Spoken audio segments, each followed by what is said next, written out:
Hello folks, Everchanger here, and welcome back to more Pokemon Blaze Black 2.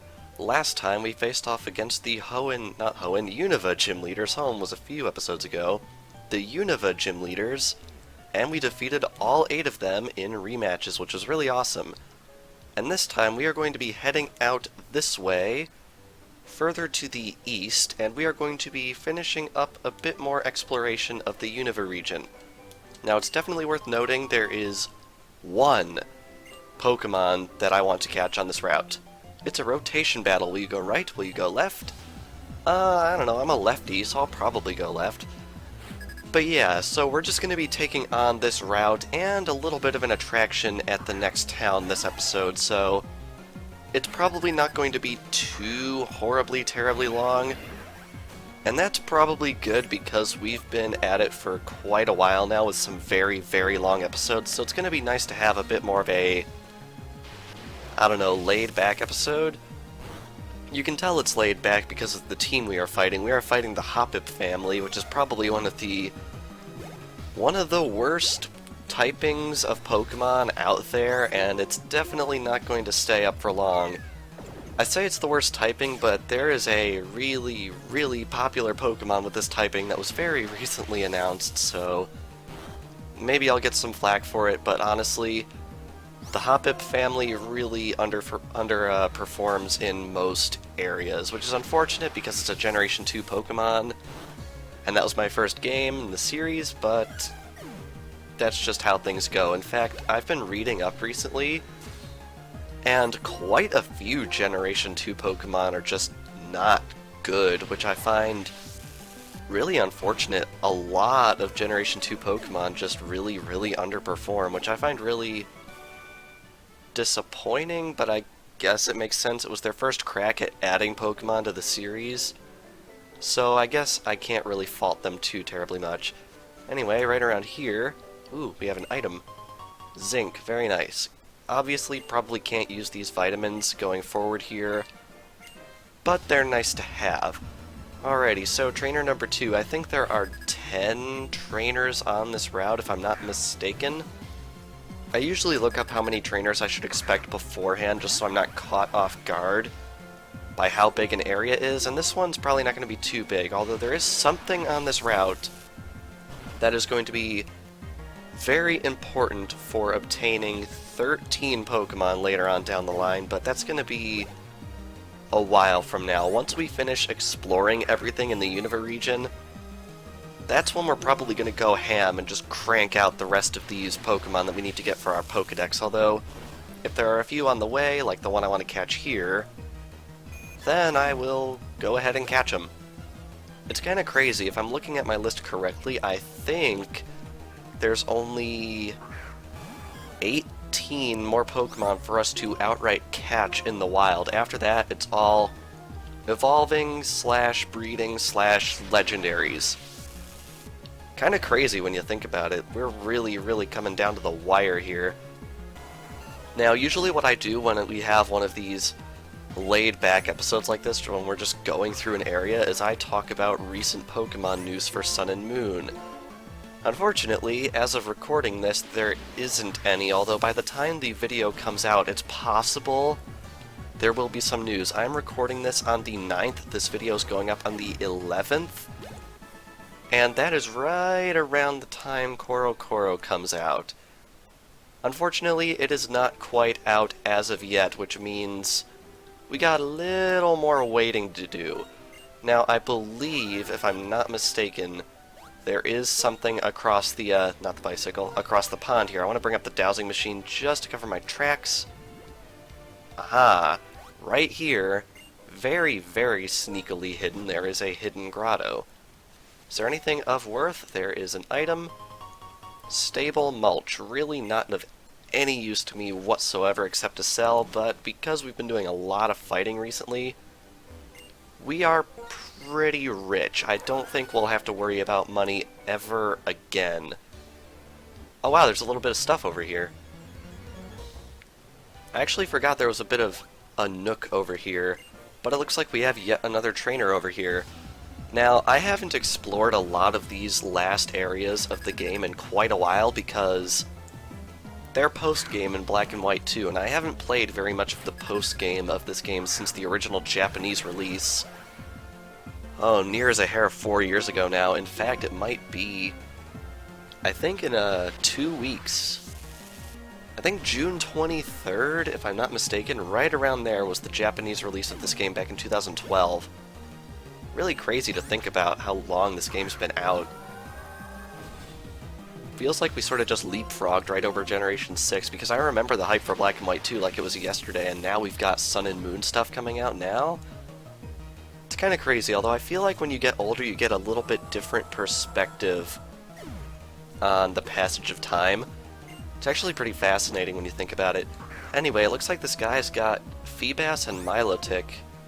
Perhaps exclusively, I don't know.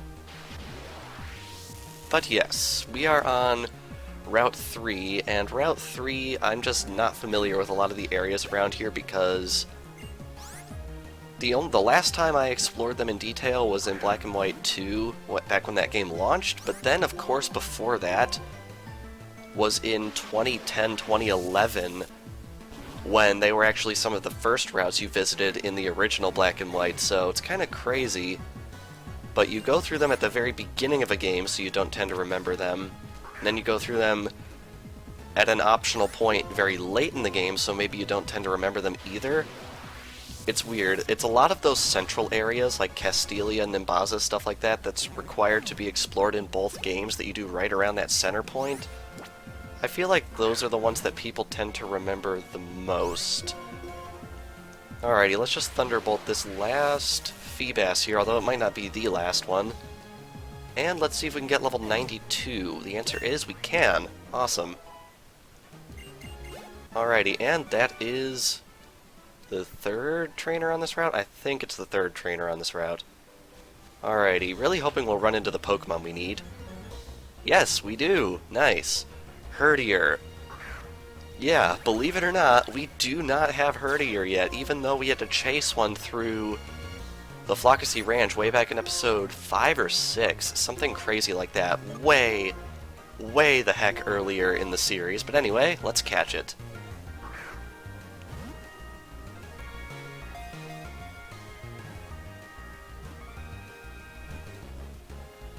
Nice, Herdier was caught, and that is the only Pokemon I wanted to catch in this episode, believe it or not.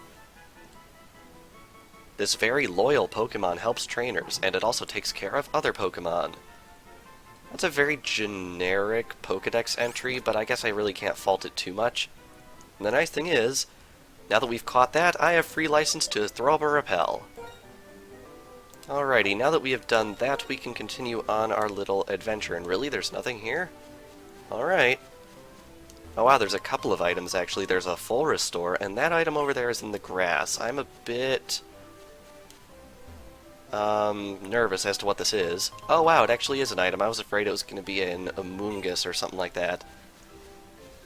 Anyway, let's head right on back across this pond. And yeah, we have 124 Pokemon left to catch, and honestly, considering we own 525 at this point, that is not a lot. It's kind of crazy. Is this a trainer? Yes, it is. Okay. I was a bit worried about that. He seemed to just walk past me without noticing me. Alright, it looks like we have a bit of a triple battle right here. So yeah, I'm really excited / nervous for Sun and Moon. I guess I can talk about this because, I'll be honest, I felt like the plot for X and Y and the world design and all that was a little, I don't know, I guess over the place is the word I could use. I don't know what it is, but I felt like after Black and White, the plot line for X and Y seemed like it was just trying to be Black and White's but wound up not being as good. And I find that really unfortunate. I also feel like the game sort of had a big focus on the graphics, so I feel like the world design suffered a little bit because, honestly, what town is it? Right after Anastar Kuroe? What was the point of that town even existing?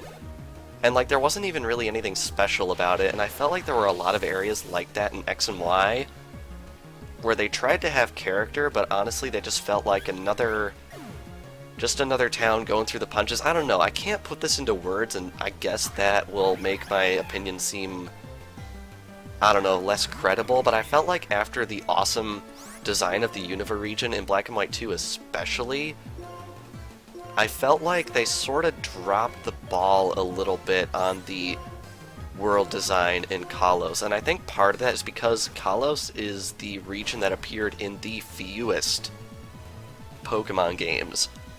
And obviously I'm not counting the Sevi Islands because the Sevi Islands aren't a main region, they're like an additional area. But the Kalos region felt like the original Unova region in Black and White, which was okay. Like, I mean, it was a good region, but it felt a little bit small. But then they expanded upon Unova in Black and White 2, and now it's probably one of my favorite regions. And Kalos really never got the chance to be anything better than what it was in the original Black and White, so I think we could probably chalk that up to the fact that Game Freak's used to putting all of their features into third versions. Oh wow, Lombre. I'm not even going to catch that because I don't think there's anything required for us to get in this grotto. But yeah, I'm hoping, now that they seem to have gotten rid of the whole third version idea, I'm hoping they will beef up the initial two versions in a generation now, because Black and White lacked features, but then those features came back in Black and White 2, and then X and Y also lacked features, and we were all hoping they would be in Pokemon Z, just to use the hypothetical term, but that never happened. And I just find that really, really unfortunate. So I'm hoping that as a result of, I don't want to say the negative reception of X and Y because they're still good games, but I get the impression that Game Freak's going to listen to the core fan base now that we're at the 20th anniversary mark. I'm really, really hoping that Sun and Moon will feel more third version-y than initial pair-y, if that makes sense, because if they're really not going to do a third version, I feel like the fandom would get very upset very quickly if we started to have less feature-full games being just the standard. Now, of course, I do have to say, if they do decide to make a third version to Sun and Moon, they better darn well call it Eclipse, because that's pretty much the perfect name for it.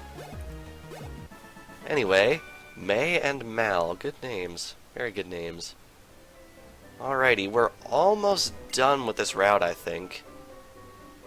So, what's this item up here? Use another repel.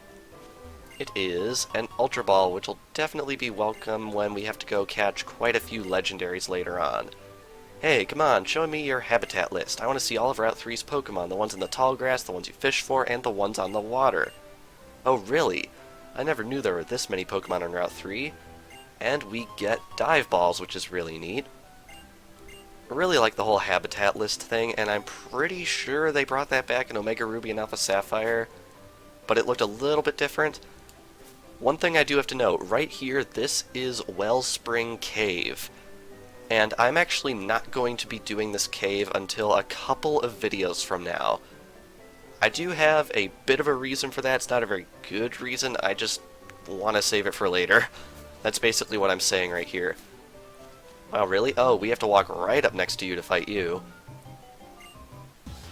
Alrighty, so I guess it's not really too terribly much of a spoiler, but the reason I'm skipping Wellspring Cave for now is because there is a legendary Pokemon that shows up all the way at the bottom, but not until after we've talked to a certain NPC, and I could technically go talk to him now, but we're gonna be in that area next video for something related to what we're gonna be doing next video, so I figured we'd just save Wellspring Cave for then, and we'd just cover everything in that little bit of an order. That's kind of something I really like to do, is if we have the ability to go do something immediately, but we're just going to be in the area later on, might as well just save it for then. Like, to use a recent example, in my Okami Let's Play, we obtained a power that would allow us to get items in an area.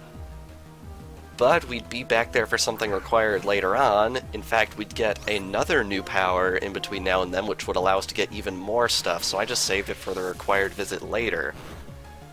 I don't know, I felt like that doing it that way probably is more I don't know, conducive to YouTube format. Kind of something I really like to do. And that's something I generally try to do just to make things easier to follow, and I feel like a lot of people do that, and it's really fun planning stuff out like that instead of just doing stuff immediately. Having a bit of a rhyme or reason, because honestly, plot-wise, it wouldn't make sense to backtrack all that way immediately, but when you're required to go do something and then you have something else that you can do there that's optional, I don't know, I feel like it's more suited for video format when we do it that way. Anyway, down goes this lass, and right over here it seems there is a hidden item.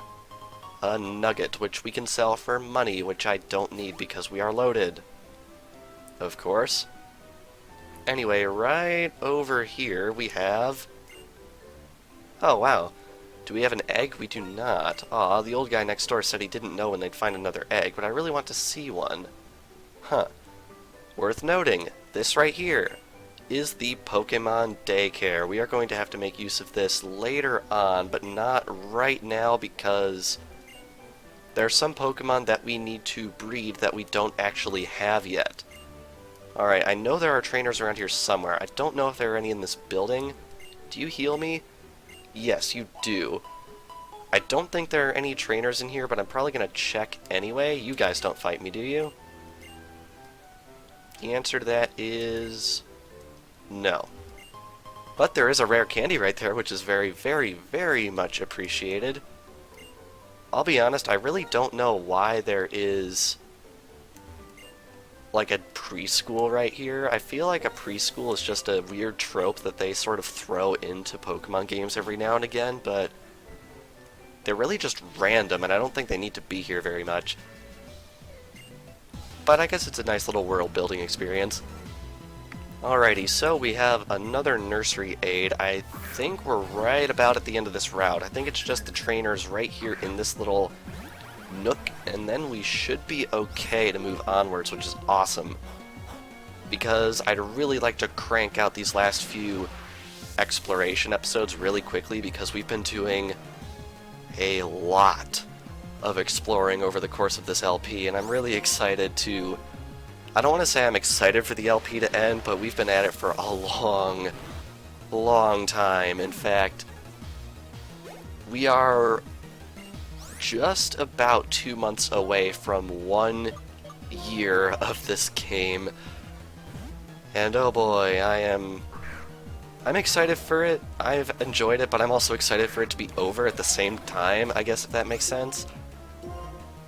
But I'm definitely going to miss this team when we do eventually conclude our adventure, because we've had this team for a long time, and I'll be honest, even across... wow, that wasn't actually a... I'm not like tearing up, I actually swallowed a bit of dust right there. Ugh. I hate it when that happens, that never happens. Ugh. Anyway, across all of my personal playthroughs, I feel like this team has been one of the best ones I've ever had, like, period. And I just realized I used a special move on this Blissey. That was not smart. I should not have done that. Wow, that did 0 damage, basically. Well, technically it did 7, but saying it did 0 damage is probably a bit more fitting in this case. Alrighty, down goes Blissey with its horrible scrolling HP, and we got 10,000 experience for that. Holy crap. That's a lot of experience. Alright, I think most, if not all, of these preschoolers will fight us, but I doubt they'll be too strong. It's kind of crazy. You got these little kids with level 76 Pokemon. Like, what the heck, man?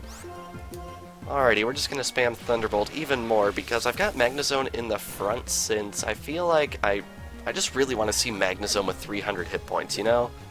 And we got 721 experience points for that. Good number. Alright, I'm going to send out Gastrodon next. I'm probably not going to use Garchomp or Lucario as much anymore, unless I really, really need them, just because they out-level the rest of the team by a pretty significant margin. And by the end of this Let's Play, I plan on having the entire team at level 100, because There is one trainer in particular that I am utterly terrified to fight just because he's got a team of level 100 legendaries, and I'm really quite nervous to do that fight, but I think it won't be too terrible, especially since he's only got 5 Pokemon. Veterans of this hack definitely know what I'm talking about, and one thing to note is that these little children are very poor, which I guess is understandable.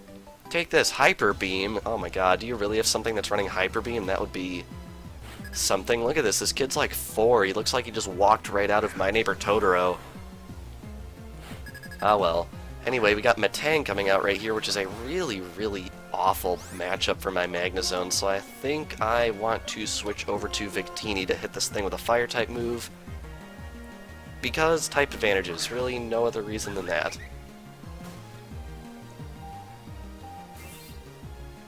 Alrighty, so I'm looking up at my shelf right here, and I'm realizing I've got a lot of Amiibo, but one thing I'm also realizing is I don't use them. I have to wonder, does anyone else do that? Like, I have all these Amiibo up here, but I rarely, if ever, use any of them. I mainly just get the characters that I like and just display them because I like having these little statuettes of these characters. There's really no other reason than that. And I have to wonder if that's, like, a normal thing, because the Smash Brothers ones sell a lot because a lot of people like these characters and you can use them in the game.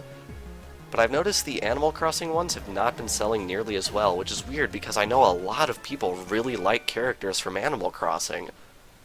But I have to wonder if it's because the game they come with isn't very good. But then that, of course, would imply that people like to use their Amiibo a lot, so I have to wonder, is it just me who gets the characters I like and just sort of displays them but doesn't really use them all that much? I mean, I still tap Shulk into Xenoblade 3D every once in a while to get the credits for that, but other than that, I really don't use these things all that much. In fact, the majority of my Amiibo I don't think I've ever actually used in a game. In fact, I think the only Amiibo I've ever used in a game are Shulk, the 3 Splatoon ones that are currently out, because I know there are new ones coming out this summer. And that's probably it, although once I finally get around to playing Twilight Princess HD, I'll probably use that one. It's kind of sad, I bought Twilight Princess HD at launch, and I haven't played it yet. I feel really bad about that. But anyway, this here is Striaton City. And right off the bat, it looks like we have an item that's getting picked up by our item finder, which is interesting. Striaton City is pretty interesting because I feel like a lot of people notice this, but this city has gotten a pretty significant graphical upgrade from the original Black and White. Really not sure why they picked this city of all things, but they got this new garden, which I think is really neat, and they've got these archways and stuff all around the town. I think it's really cool. Anyway, right here we have a full restore, which is nice. Alright, can we get back out of this garden? Not gonna use another repel. Yellow shard. Wow, there's a lot of items dotted around here. I'm not gonna get every single item, mainly because I don't really feel compelled to do so, since we already have pretty much everything of interest that we are definitely gonna want to keep a hold of. And I just noticed there's a guy over here. You know what, since he's all the way across the pond, and I don't know what this guy says, I'm going to surf over here just to see what he says. Oh, he gives us a big pearl, wow. Huh. Okay. Yeah, I don't know how he gets over here. I guess he must surf, because there is no other way to get over to this guy except to surf, which is interesting. But anyway, what I'd like to do really quick right here, also worth noting there's a trainer's school, which is interesting. Is there any other items I want to grab? Yes, there's an item over this way. Read this way. It is a timer ball, which could also be very useful in some upcoming legendary fights. Now, I seem to remember there's a guy over here that will give free stuff. Aha, he gives us dusk balls, which are very, very appreciated. Nice. Alright, I want to go heal my Pokemon really quick because there's a little bit of a battle I want to do. Alrighty, now that we have done that, right over here is the Striaton restaurant. This is a delicious restaurant where you can also enjoy Pokémon battles. Okay, not sure what the point of that was, but anyway, let's head right on inside, and you might notice this is the former gym of Striaton City, which is really, really cool. Hello, I'm giving out water. Can I have some water? No? Oh well. Anyway, right up here is something a little random but interesting. Will you come see Striaton Restaurant's famous Pansage show? Sure. Okay, I'm going to get all fired up. This is basically a bit of a watch the Pokemon minigame. The Pansage that I will have you follow today is this, the Pansage with the cute round eyes in the middle. It's holding a big mushroom. Ready, set, go. Alright, we gotta focus.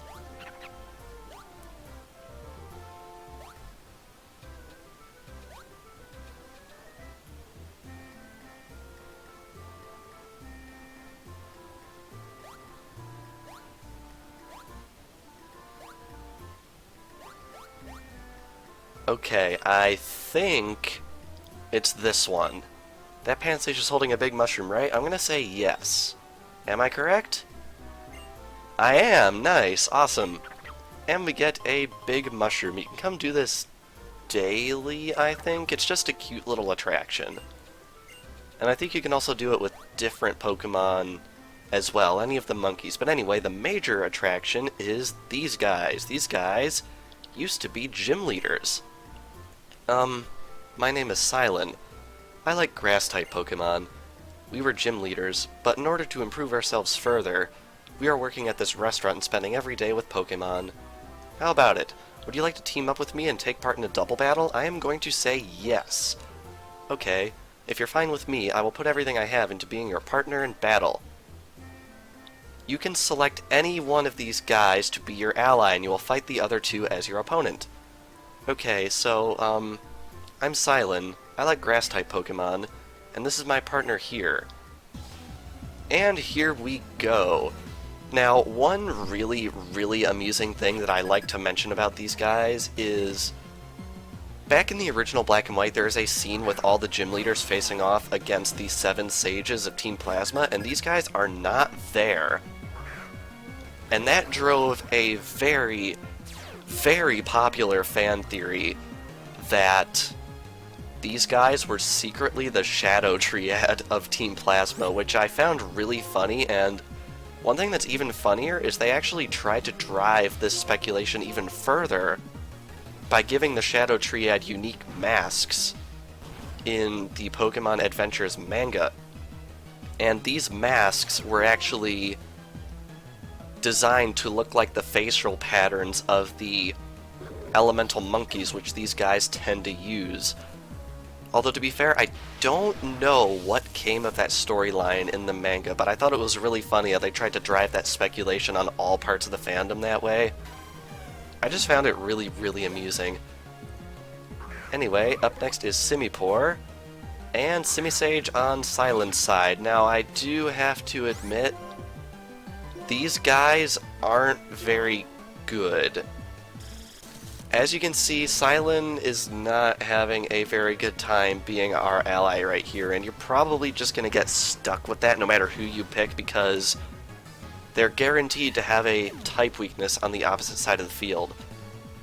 And it's kind of funny, because I was planning on showing Silent's team on screen after this fight was over, since we might not have actually seen his entire team. But no, we're actually going to see Silent's entire team right here, so that's not even necessary because he's getting curb stomped by his brothers.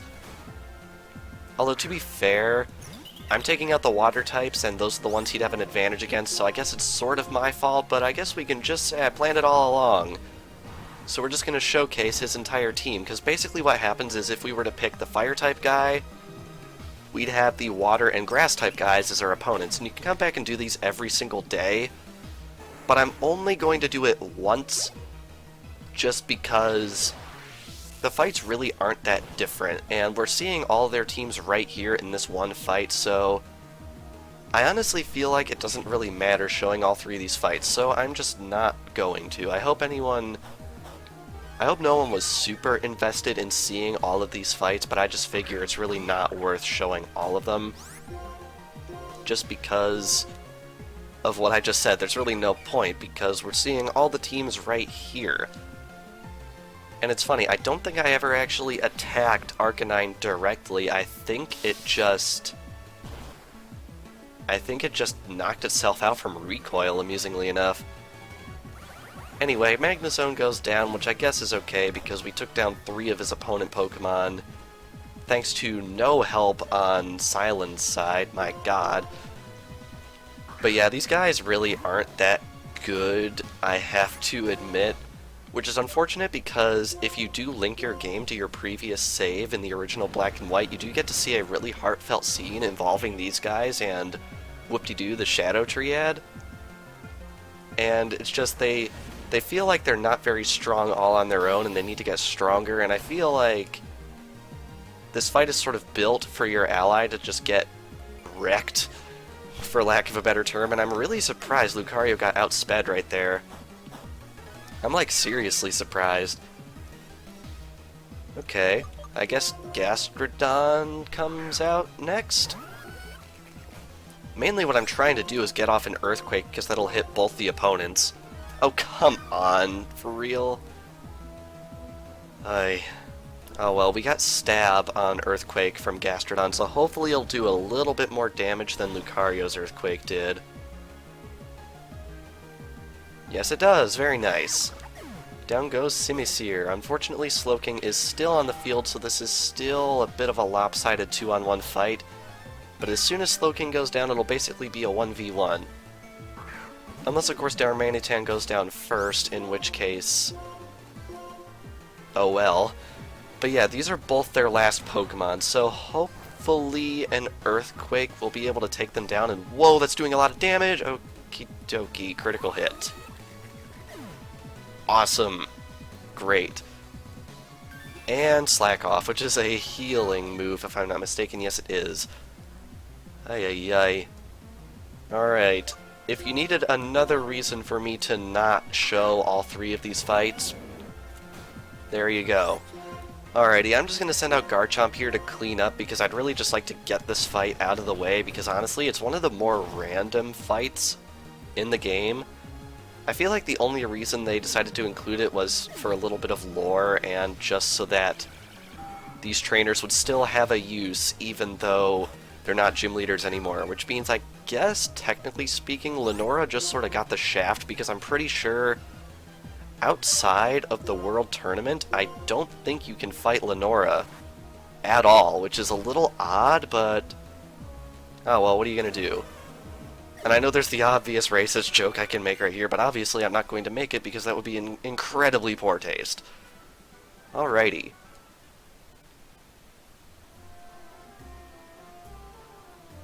Okay, so, I'm Silent, I like Grass-type Pokemon, and this was my partner here. Now, I don't remember if we get anything for this. What a surprise. You are very strong. Would you team up with me again sometime? There's still much I want to learn. Huh, I guess we don't get anything for this. Now, what I find really weird is Silent is very, very reserved in the game. Which I find incredibly bizarre, because he's quite, dare I say, flamboyant, for lack of a better term, in the main series, like in the TV show. I just find it very bizarre how he's written so differently between the game and the show, although I guess that's... I don't know, I guess I'll chalk it up to a shortcoming with the Black and White series, because there were so many other shortcomings, I don't really have any qualms with pinning it on that. But anyway, I think with that, we are going to end things off here. So, this past episode of Pokemon Blaze Black 2, we traversed Route 3 and caught ourselves a singular brand new Pokemon, and then we came here to Striaton City and faced off against the triplet gym leaders. Or rather, former gym leaders. And next time on Pokemon Blaze Black 2, we are going to be heading out of town that way for something very, very important. Veterans of this game will definitely know what I'm talking about. But without further ado, thank you all for watching, and I will see you guys next time.